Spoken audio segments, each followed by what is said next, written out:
So another day, another repair na naman tayo. Let's go. May gagawin tayo iPhone X bypass with signal.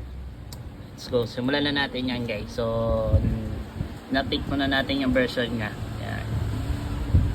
Para iwas error. So tapos na natin siya ma-update. Yan. So retrim lang yung ginawa natin, tip lang. Baka hindi naman sayang yung naka-password na bypass with signal. So ang gamit natin, guys, ito lang.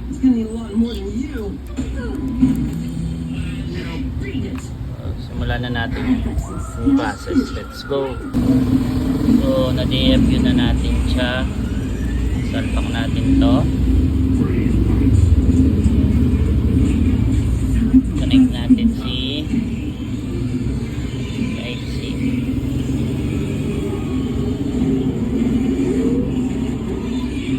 So pag nag-green to, okay na siya na. Okay na siya. Punutin natin.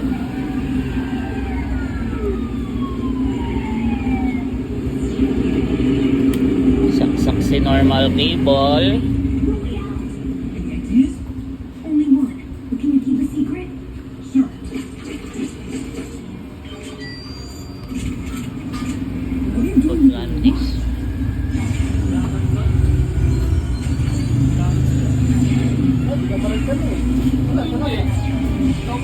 Ayun siya.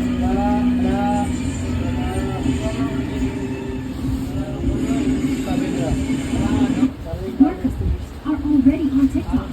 Reach over 1 billion active users. Discover products, services,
kung na ganito lang siya, medyo matagal, gawin nyo, guys, i-install nyo lang sa Triodos.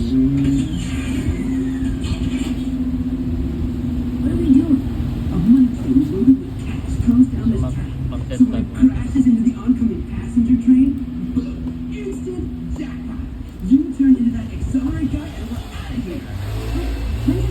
so ayan na siya, guys.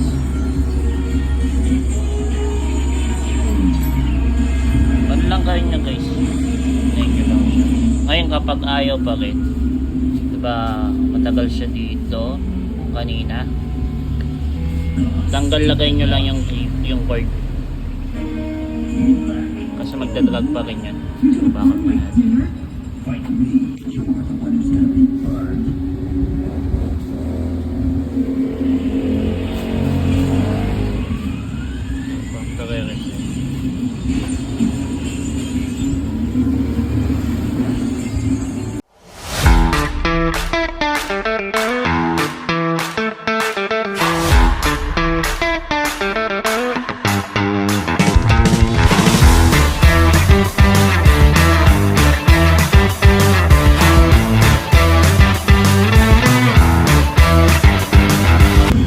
Tapos na siya, guys.